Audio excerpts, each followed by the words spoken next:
Hello guys, welcome back to Phoenix Astronomy. Today I will show you the moon and Jupiter and Orion nebula from my telescope captured from this phone, which is a Samsung A54 Ultra.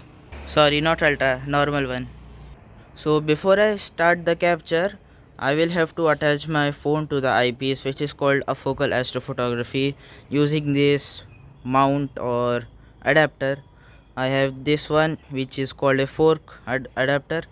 This is the one you want to use. These ones are not up to the mark.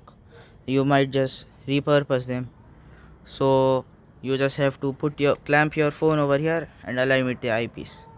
I'm going to select that house over there which is bright to align with my, so it is way easier. One tip, don't forget to remove your lens cover or it might not work. That's common sense. So my telescope is aligned. You can see a person there. It's not properly done, but that's the best I could do. So guys, I have switched to pro video mode. Now we just have to focus the telescope. It is very important, or otherwise you will get blurry images. Okay, I'm done optically focusing the telescope. Now I just reduce the brightness and focus digitally. Okay, so it is digitally done too. Now you can just see the amount of details on the moon without even a 1 minute capture. There's no stacked, no processed, just raw film, or you can say raw video. Just take a moment to look at it. I'll zoom in on one of the creators. I don't know how to say that.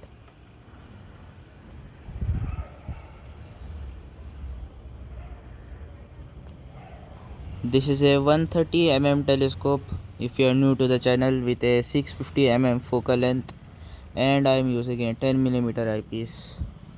You can still obtain very good details using just the live view. Using the slow motion control is a bit shaky though. I'm not able. Yeah, there it is. Now you can see it. That creator. Don't judge my style of seeing creators. Little bit blurry though. This is because of the camera. Oh wait. Okay, now it's focused. I hadn't obtained proper focus then. My RS slow motion control is pinned behind the telescope, so I can't reach it. Where did that creator go? Okay, I is that one only.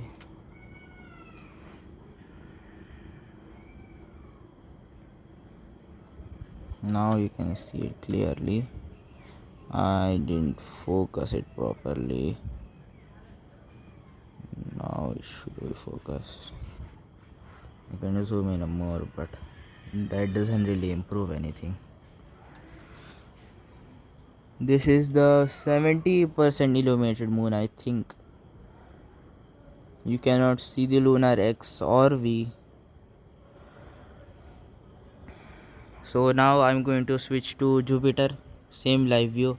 I will give you the final image of the moon, Jupiter and the nebula after in the end of the video. So here we have Jupiter. You can see it clearly. Although it's not a stable night, so you cannot see as many moons. I can see 2, 3. The third one is very close to Jupiter. You can kind of see it. That's the third one. And the fourth, I cannot see the fourth one. Oh, there it is. I can see it. There, you can see it now. So those are the moons. Now we'll attempt to get some detail using just live view, and I will share you the final image. So reduce the ISO. I can already see bands. Okay, my telescope is polar aligned, so I can track Jupiter now.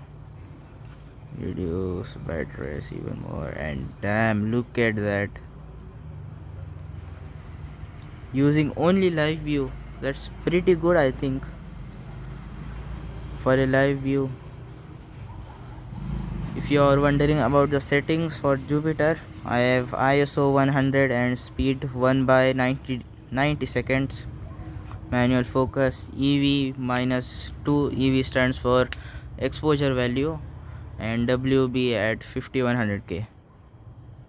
For the moon the settings were same.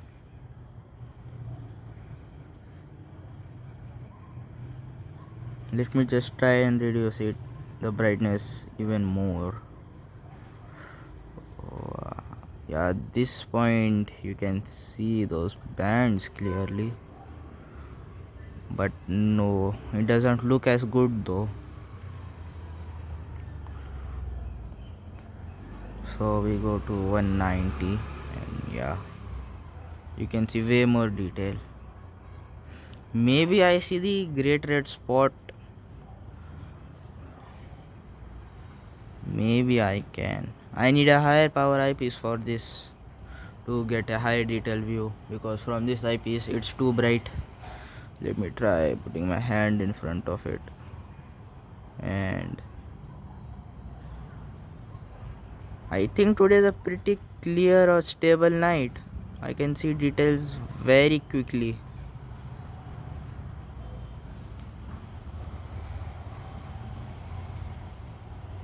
If you don't want to hear me yapping, I will not for the next 15 seconds.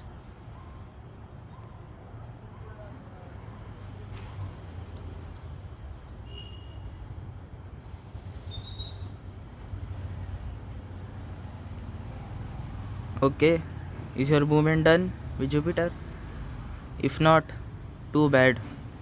So now I will show you the Orion nebula from a bottle 8 sky using the Samsung A54 Ultra. Said Ultra again, normal one, Galaxy A54. Right now it's below the horizon, but I will show you a picture I took before like a month ago. So I'll see you then. So I am back. This is the raw image of Orion nebula, only a single frame of 2-second exposure, sub exposure. I stacked 100 frames of those at 3200 ISO, bottle 8 of course, EV minus 2 only I think, and the WK was 4500K on the Samsung A54 using afocal astrophotography.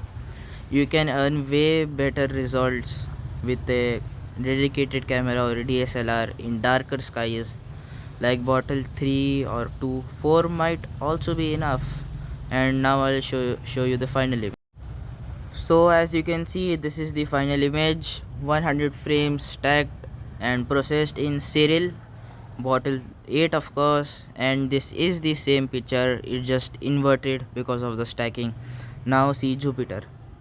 So as you can see, this is the 1 minute video of Jupiter stacked and processed. There is a significant increase in detail on the Jupiter's bands. Although you can see some of those lines, I don't know what they're called, I forgot. Same settings, everything same. Just 1 minute of video stacked and processed. So as you can see, this is the final stacked and processed image of the moon. I have said that 10 times lol. Just see it. It's a bit blurred though at the top because of the eyepiece cornering. So that's all. Bye I guess. Okay, so reverse what I just said. I just want to tell you that this is the Explore Scientific 130 650 EQ3 telescope. If you are looking to buy this one, I will not recommend it for beginner because it's hard to use. But if you are a amateur and know something about telescopes, I would recommend you this. Though it is a EQ, so it needs a time to get used to. Otherwise, it's a pretty good telescope. So now, actual bye bye.